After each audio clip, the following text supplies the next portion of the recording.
meus amores, tudo bem? Estamos aqui para mais uma Escola Dominical. Como é bom estar aqui novamente com vocês. Bom, como vocês estão?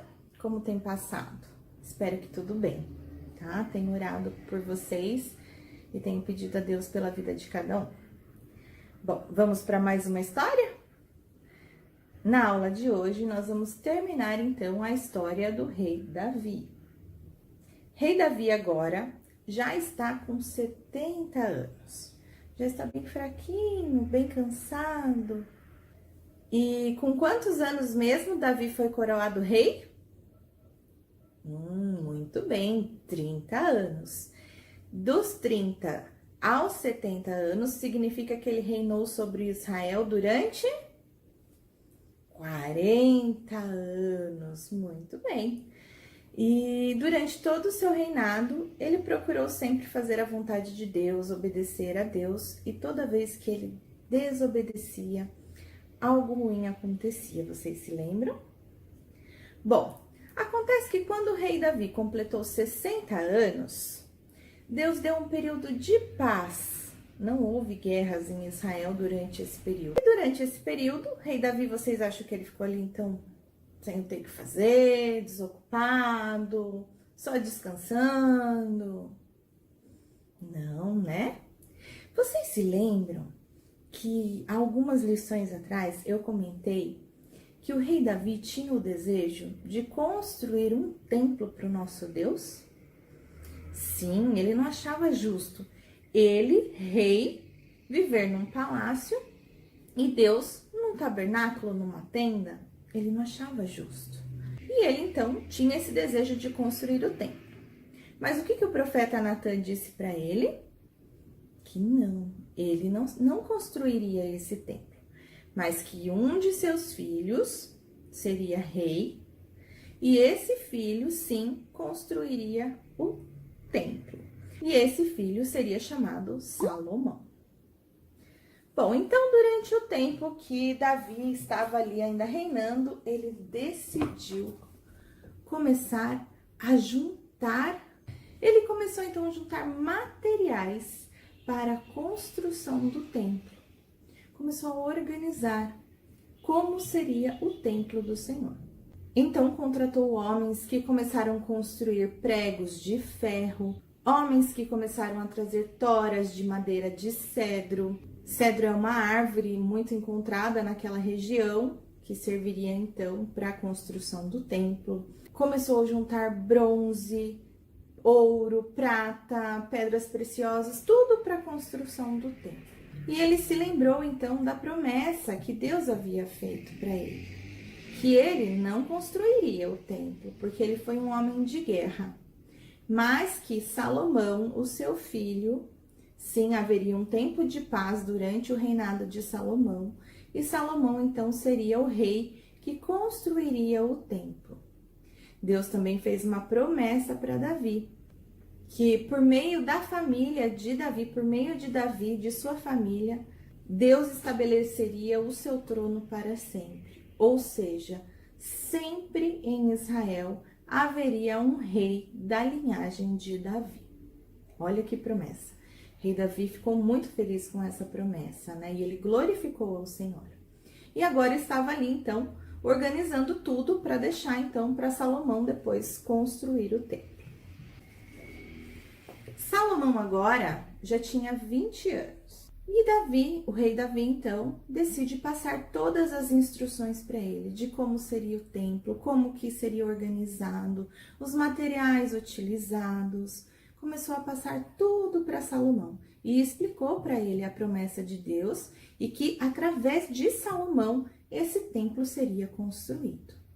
Ele animou Salomão, disse para ele ser forte, ter coragem e disse para Salomão que o Senhor esteja sempre com você, lhe dê prosperidade para construir o templo, lhe conceda entendimento para que quando você, meu filho, for rei em Israel, você mantenha sempre a lei do Senhor no seu pensamento, na sua vida, nos seus atos. Ou seja, o rei Davi estava pedindo para Salomão ser obediente a Deus. Ali, provavelmente, ele estava se lembrando que toda vez que ele era obediente ao Senhor, ele prosperava, ele vencia nas batalhas, mas às vezes que ele foi desobediente, as coisas não saíram bem, as coisas saíram do seu controle. Então ele estava ali pedindo para Salomão manter-se obediente à lei do Senhor, pedindo então para que ele fosse obediente sempre ao Senhor. Bom, ele passou toda a lista de materiais para Salomão. Era muita coisa. Se fôssemos contar nos dias de hoje, de material ali levantado de pedras preciosas, ouro, prata, bronze, daria mais ou menos mais de 10 bilhões de reais. Ou seja, esse templo seria muito bonito, muito lindo. E um dos melhores templos que já existiram naquela época. E o rei Davi deixou ali homens qualificados para o trabalho. Carpinteiros, homens que trabalhavam com pedras, homens que lidavam com as pedras preciosas, com os materiais preciosos. Deixou tudo certinho ali para Salomão. E o rei Davi também chamou todos os líderes de Israel para uma reunião.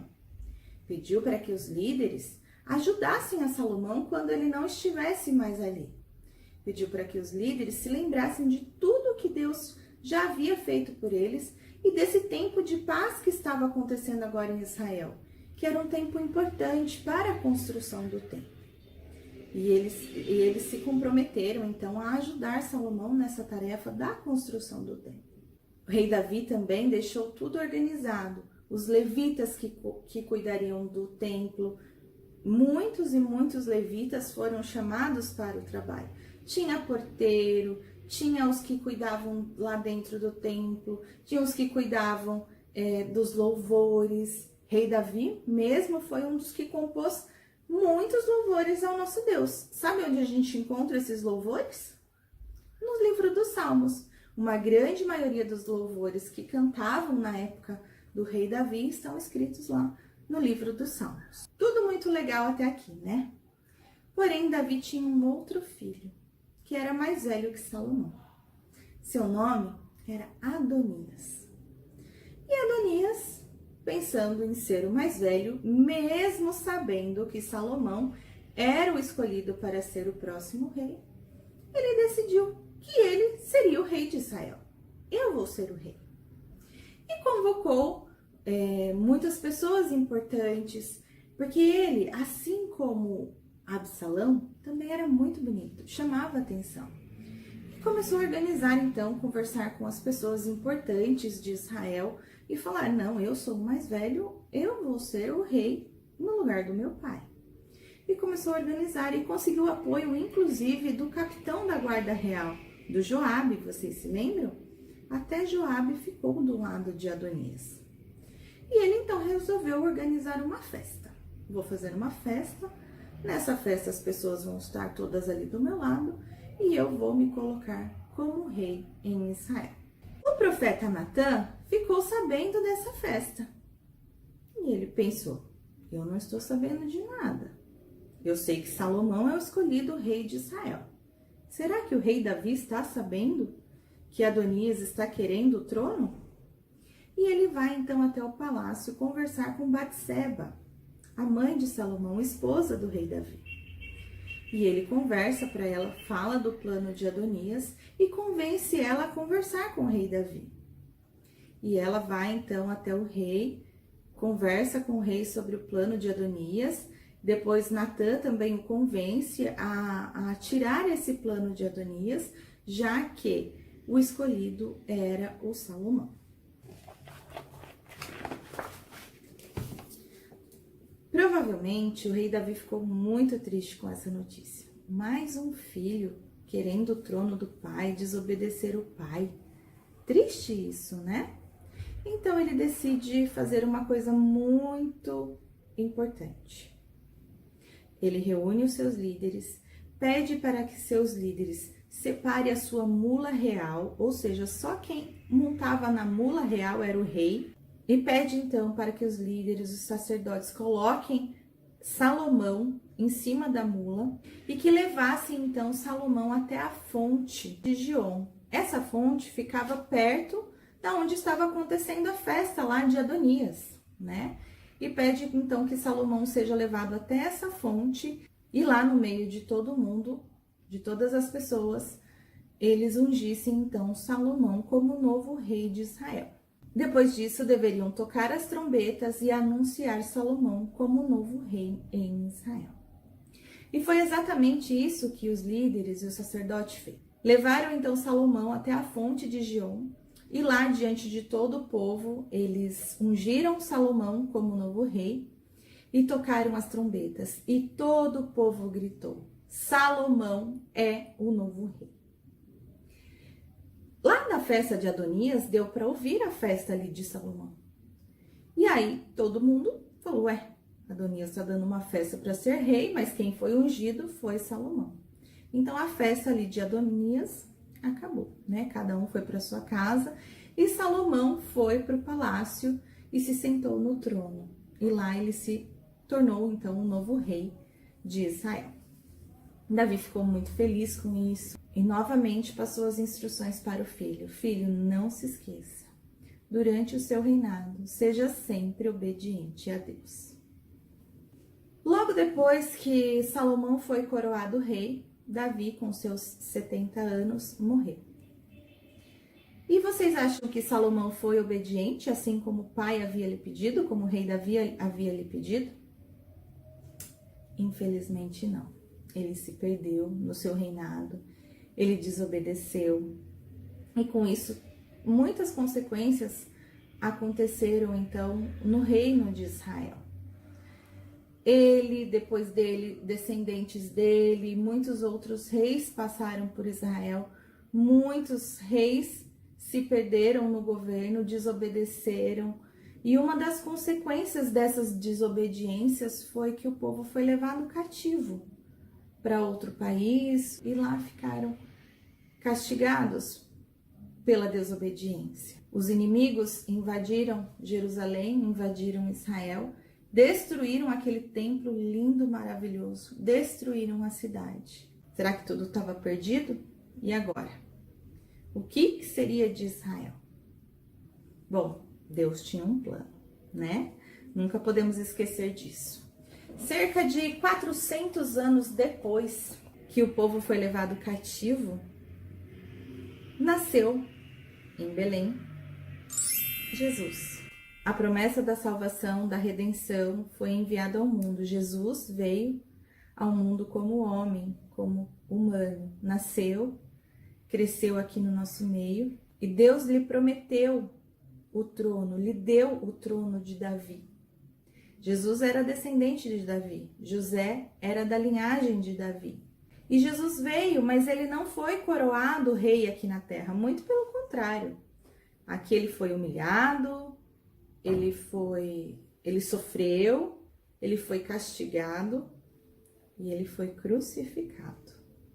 E ele morreu. Morreu por quê? Jesus tinha pecado? Não, né? Jesus não era pecador, mas ele morreu por causa do meu e do seu pecado. Olha o nosso coração sujo. E aquela morte que ele sofreu, nós mereceríamos, porque nós vivemos em pecado, ele não. Mas ele fez o sacrifício, né, de morrer no nosso lugar naquela cruz, levando consigo todos os nossos pecados para que a gente pudesse se ligar novamente com Deus, para que a gente pudesse então ter acesso ao Pai, né, e estarmos novamente então juntos com o nosso Deus. E mesmo crucificado, morto, Jesus não ficou, né? Ele ressuscitou, nós conhecemos essa história, levou sobre si os nossos pecados, mas ressuscitou. E ele está lá no céu, governando com o Pai, lá no céu. Mas um dia, Jesus vai ser coroado aqui na terra. Essa é a promessa que nós temos. Jesus virá para governar a nova Jerusalém. Jesus, descendente de Davi, filho de Deus, será rei sobre toda a terra. Todos os governantes, todos os presidentes, imperadores, todos, inclusive nós, se curvaremos diante do novo rei, do único rei que governará para sempre. E quando Jesus voltar para governar, o seu governo não terá fim, não terá dores, não terá sofrimentos, só terá alegrias com o novo reino, né? E nós oramos, pedimos para que esse reino logo se estabeleça. E se você já recebeu o Senhor Jesus como Senhor da sua vida, já reconheceu que Ele é o seu Salvador e que você é pecador e que precisa da salvação, você estará junto com Ele também. E eu também estarei. Estaremos todos juntos, participando dessa festa, dessa coroação e juntos nesse lugar maravilhoso que Ele preparou para cada um de nós. Vamos ler o versículo de hoje?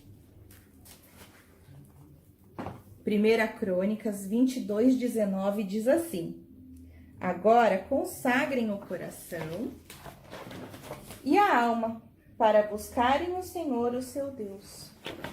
Esse versículo fala para a gente consagrar, dedicar, separar o nosso coração e a nossa alma para buscar o Senhor, o nosso Deus. Ou seja, a nossa vida tem que ser uma vida de obediência. Sempre buscar o Senhor, sempre consagrar, sempre procurar fazer a vontade do nosso Deus. Porque é isso que Ele quer que a gente faça, que sejamos obedientes, que façamos a sua vontade e que possamos sempre buscar a sabedoria que vem dEle, para que a gente possa ter uma vida conforme Ele quer aqui na Terra. Teremos sofrimentos? Aqui sim. Mas um dia nós reinaremos junto com Ele. Que eu quero estar lá. E você também quer participar desse reino? Você já recebeu Jesus como seu Salvador? Amém. Que assim seja. Então procure sempre ser obediente ao Senhor. E se está difícil obedecer, se tem coisas que você faz que ainda não agradam ao Senhor, peça ajuda. Peça para que Deus transforme o seu coração. E assim você consiga ser obediente também. Amém? Vamos orar? Senhor nosso Deus, nós agradecemos pela Tua palavra, que vem de encontro aos nossos corações. Nós vimos, através da história do rei Davi, que todas as vezes que ele foi obediente, o Senhor estava com ele, o ajudando. Mas quando ele desobedecia, as coisas saíam do seu controle. Então, Senhor, que nós possamos buscar, ó Pai, obedecê-lo sempre. Que possamos deixar o controle nas Tuas mãos, ó Pai. Que o Senhor esteja controlando a nossa vida, o nosso coração, o nosso pensamento, as nossas ações. Que possamos sempre, ó Pai, estar, Senhor, diante da Tua presença. Perdoa, Senhor, os nossos pecados. Nos ensine, Senhor, a sempre fazer a Tua vontade. Obrigada por essa manhã, obrigada por essa aula, obrigada por tudo que aprendemos com o rei Davi. Nós oramos em nome de Jesus. Amém. É isso aí, crianças. Tenham todos um lindo domingo, uma ótima semana e até a próxima. Um beijo, fiquem com Deus.